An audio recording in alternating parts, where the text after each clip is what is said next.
Okay, well, Scott, to start with then, what's the situation in terms of squad availability? What sort of units you got available for this game then? It's the same one we've had for a couple of weeks. It's just the way we go with, and this is probably basically the same team we've had for the last couple of weeks, or the last probably 6 weeks. So just keep going with what we've got, and they're doing pretty good. Minus a couple of wingers though, I take it. Yeah, a couple more we lose. So that's we lose Nicky and Tommy as well. So that's certainly puts a bit of pressure on the squad, but it gives opportunities to some young ones, and I've got some good young ones coming up. So we like the look of a couple of our young players, so it'll be good. Which of the youngsters is likely to be coming in this weekend then in contention for those wing places? Oh, well, just to confirm, but Tom probably comes forward now, gives him a chance, and Hanno played the last lot, and we're looking at Christian as well, and we've got a few combinations there. Hanno's a good young player, Christian's a good young player, so it'll be out of them. That's really all that's left in our squad. So there's not much left standing outside that. So, but it gives them a good opportunity, and they did pretty good against Ulster as well. So, we're quite happy with what they got, and we've just lost Eli, so that really affects the depth as well. So with the 20s and the test mob, we're certainly testing resources, but that's the way it goes. How's Tom coping with being out of the Wales limelight, as it were, having had a taste at a very early age? Mate, he's been terrific. He's been first class. In actual fact, out of some difficulty. Some players either respond positively or some sort of go back. There's arguments that he needed some grounding here, just from the point of view of playing a little bit and getting used to regional rugby, and this gives him his opportunity, and we've spoken in depth about that, and it's probably a really good time for his development now, and he's really developed as a kid now. As a lad, he's come to the fore, and he's talking in the group where he's just that shy, quiet boy before, and it's a good opportunity for him. I'm really, really pleased with where he's at and how he's handled himself, and how he's responded, really. So it says so much about the lad more than anything. So there's two parts to every rugby player. There's the playing and the person, and I'm really happy with the person. The rugby speaks for itself. Do you think he's got a chance of being in with the World Cup squad this year then, or is he going to be coming again in a year or two?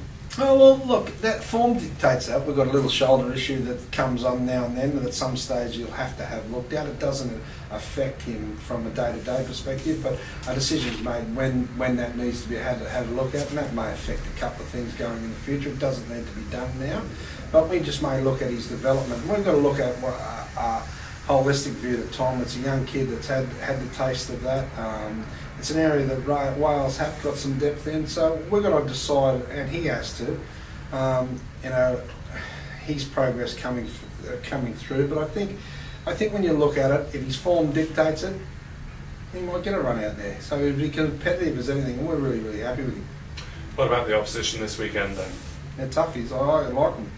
I've always admired a team like this.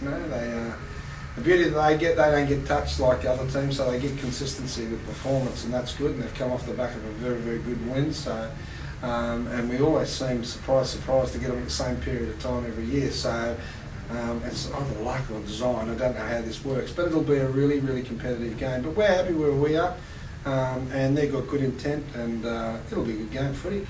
Not very often Connacht run in the tries as they did against Glasgow last weekend. Did they change their style at all much? Certainly changed it this year, there's no doubt about it. They've got some potency, and and I happen to know the backs coach really well, and I know the way he plays, and the fact that he'll have great intent, and they'll come here to play. It's not the so-called Connacht of old. I think they've got these youngsters that they've had for a little while that have been so-called rejects or from other academies. Just goes to show the depth in Irish rugby. These people they're quality players, and we forget that. And we forget their success last year with getting, the finals or semi-finals of some big competition. So I think we all forget that, and we forget how potent they can be. It's just this legacy of the past, and everyone keeps thinking that's what they once were. It's a different game now, and it's a tough old let out for us, and we're expecting a good game. Speaking of them picking up players, Matthew Jarvis going there next season. Is that a little bit worrying that you're losing players at the younger end of the age scale as well as the big money French boys? Yes and no, but we can't keep everyone. I mean, we've got a couple of special 10s there that are young, and you can't keep everyone that only plays one position. It's very, very difficult. So sometimes you just got to make a decision. I remember when I was at the Waratahs many years ago, we had, in the one academy, we had Phil Ward, George Smith, the boy that went to Ireland, what's his name? Gleeson, Lipman, all in the one academy, all went on to play in the National Rugby. I mean, but you really only take 1 or 2 sevens. You've got to lose someone along the way. And the reality is we must be doing something right to produce a few. And so it is a loss, but it's an accepted part of what modern sport is. So I've just got to accept that. And a word about the league table. How do you see the scrap for playoff places at the moment then? It's going to be a tough old hit out, there's no doubt about it. And I think it'll be a dogfight. The beauty of it, a lot of sides play each other, so they'll be knocking each other down. Let's say a wee way off, but we can control our destiny now by doing our job. And I think the last couple of weeks we've had good performances. We're going to take it to a different level now, and we're really proud of where the team and the squad's at the moment. So if we can take it another level, we'll control our destiny, and that's what it's about really in sport. You know, we'll have everyone else controlling yours. Thanks, Scott. Scott, what the Ospreys on their best run in the season, 5 wins. What do you put it down to? I think it's a combination of a few things. I think it's consistency. I think not just so much of performance, but it's personnel. You're getting people regularly training. There's one philosophy of playing, and we talk about teamwork.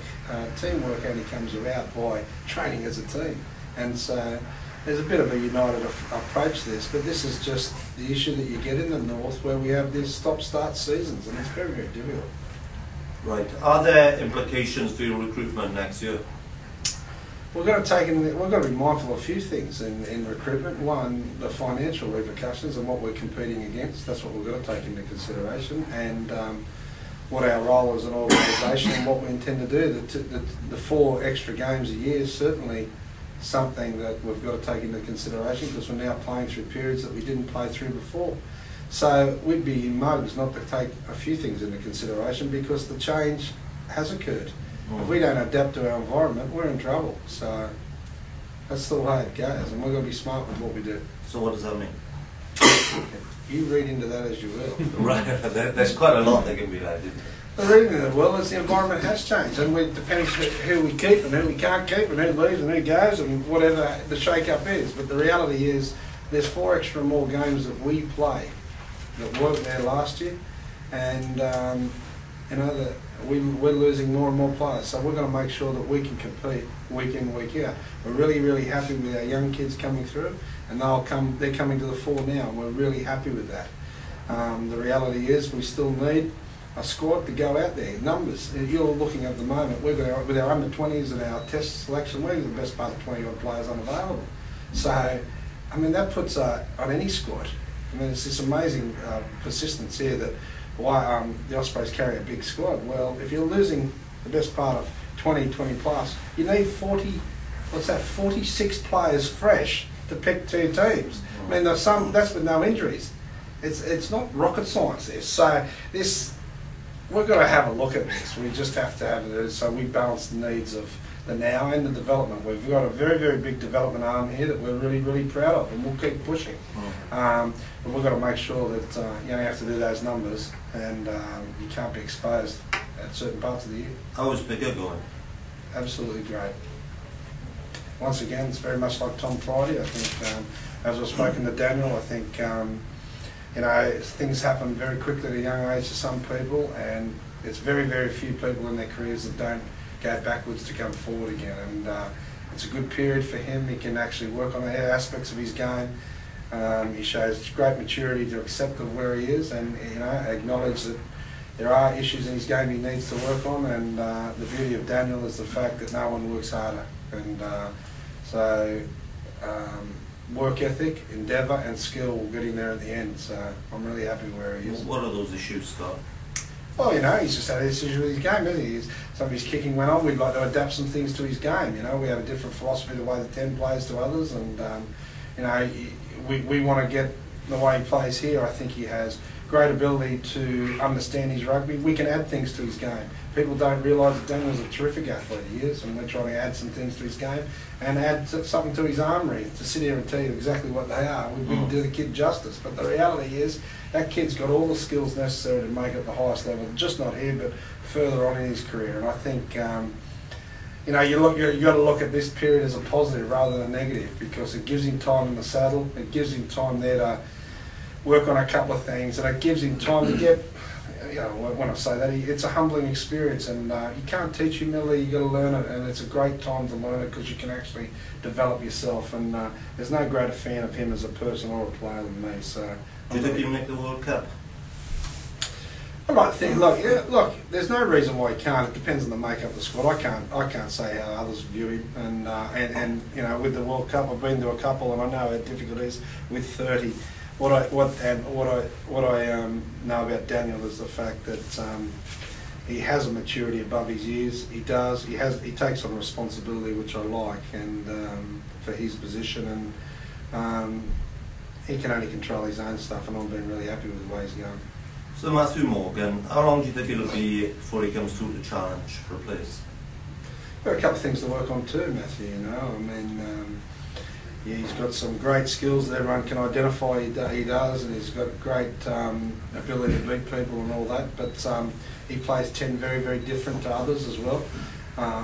His stature needs to work on a little bit. The other thing, I don't worry about the actual size, physical size, but you know, he's very immature in the physical department, if you like. So there'll be things that he'll have to work on, not at the expense of his great talent. We want to add to that. So to answer your question, probably that probably so much depends on Matthew himself, isn't it? Really, I mean, it's an amazing thing that coaches don't pick players, players pick players. So it's up to Matthew as well. Are you excited, you know, about his development? What do you want me to say to that one, man? I'm presuming that was rhetorical, was it? No, he can do things that others can't, and I mean that's the beauty of Matthew. He adds variety, he adds something different. But it just never ceases to amaze me in Wales that we have this focal point on tens for some reason. It's just incredible. I've never seen a country like it. But we have this thing that the 10 is the bee's knees of everything. I find it absolutely staggering. I do. I come from a country that can't work it out. I tell you what, if I asked you all there, who was the 10 in the winning World Cup team last World Cup, I probably think you probably couldn't tell me. So it's this amazing ability that we have to focus on one position. It's staggering. So we're talking about Matthew Morgan. There's a kid outside him at the moment, Ashley Beck, that's playing pretty good footy, and he happens to be 12. And it stands 3 metres away from him, but we focus on a 10. It's just a staggering thing about Welsh rugby, and it's no coincidence that your next 100 capper was a 10 that plays so differently than everyone else thinks. And so it is just amazing contradiction of this rugby society. But anyway, staying on that theme, when James returns, where do you want to use him? I think we've been pretty clear. I think despite what everyone else has done, I think we've been pretty clear with where we view James. Has James played anywhere else except where we see him play? I know we have once again this thing about 10s. If my view is the 12's the key, and it has been, and you look right around the world. I think Carter's got great help outside him. It's this issue that we have in this country that we have to get over. We just have to get over. Jamie Robertson's a pretty good player. What number does he play? We don't focus on 12s. Can we start focusing on other players as well? Like, what has Beck been like? Absolutely superb. Yeah. He's matured. He's got great skill. Actually, he's got really sleight of hand. I'm really, really happy where he has. He's grown off the field as well, and I'm really happy with that. So it's been a nice development with Ashley. Actually, it's been really, really nice to see firsthand. I know when I first got here, he was used as very much a crash player, but he's not a crash player. He's a time player. He's got good skill, and I like that. I do, and everyone knows how I like my 12s, and he fits that mould. I'm very, very happy with how he is. So this game, Connacht have been averaging 40-odd points a game, albeit they came up against, I think, Italian side over the last 4 games. Are you concerned there might be some complacency in your camp? I can guarantee you there won't be any complacency. If there is, I'm running on the pitch. So there won't be any complacency, trust me. This team's haven't earned the right to be complacent. We haven't. They're doing what they're doing through hard work, and that's what they're doing. And there won't be any let up on the hard work, or I'll be as disappointed as anyone.